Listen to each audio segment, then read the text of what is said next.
बातमी आहे राष्ट्रवादीच्या जनसन्मान यात्रेसंदर्भात। राष्ट्रवादीची जनसन्मान यात्रा सोमवारी बारामतीत जाणार आहे। यावेळेस जाहीर सभेचं आयोजन करण्यात आलेले आहे। या संपूर्ण घटनास्थळाची पाहणी अजित पवार आणि पार्थ पवार यांनी केली असून सभास्थळाची या दोघांनीही पाहणी केली आहे।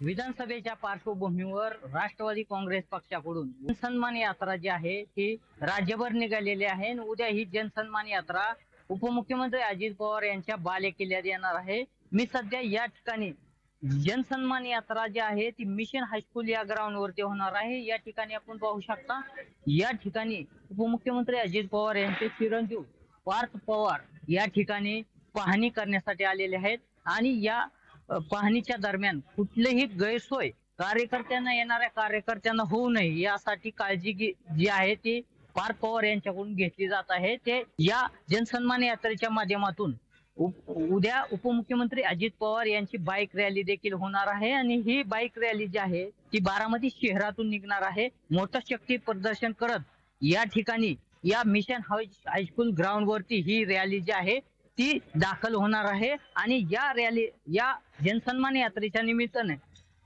राज्यभरातून जवळपास 10,000 महिला ज्या आहेत त्या या ठिकाणी येणार असल्याचं आपल्याला समजलेलं आहे। एकूणच या जनसन्मान यात्रेच्या निमित्ताने राष्ट्रवादी काँग्रेसचे राष्ट्रीय अध्यक्ष उपमुख्यमंत्री अजित पवार, त्याचबरोबर कार्याध्यक्ष प्रफुल्ल पटेल, प्रदेशाध्यक्ष सुनील तटकरे आणि राज्यसभा खासदार सुनेत्रा पवार ह्या देखील या जनसन्मान यात्रेच्या निमित्ताने या ठिकाणी उपस्थित असणार आहे।